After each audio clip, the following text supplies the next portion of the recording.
उधर Indian union of Muslim league Assam के सदर तौसीफ हुसैन रजा और AIUDF के MLA अमीनुल इस्लाम ने अपना रद्दमल पेश किया है। हुकूमत के फैसले की शदीद मजम्मत की है।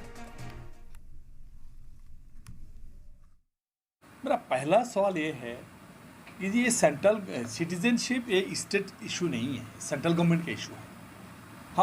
हम भारतीय नागरिक है, कोई बोल नहीं सकता हम यूपी का नागरिक है, नहीं बोल सकता है। यूपी का बासिंदा है, मैं एसएमएस का बासिंदा है, मैं एसएमएस हूँ, ये ठीक है कि नागरिक मैं भारतीय हूँ।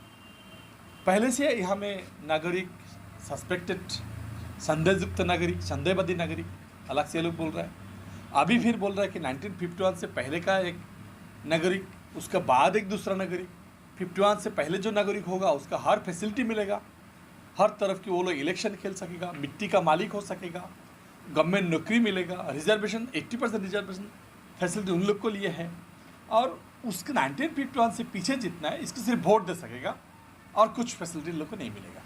ये जो कदम उठाने जा रहा है, ये कदम इंडियन कॉन्स्टिट्यूशन का 21 आर्टिकल के साथ कॉन्ट्राडिक्ट है।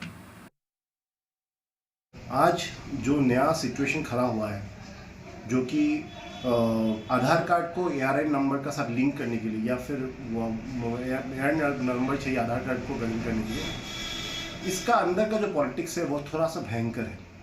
देखिए, ये जो 2024 का ज़माना है, ये ज़माना में हर काम, हर एंगेजमेंट, हर बिजनेस, हर एजुकेशन सिस्टम को आधार कार्ड का ज़रूरत है। ऐसा सिचुएशन पे जैसे कि अभी तक NRC का जो ARN नंबर हो या फिर जो सिचुएशन है वो अभी तक क्लियर नहीं हुआ है। ऐसा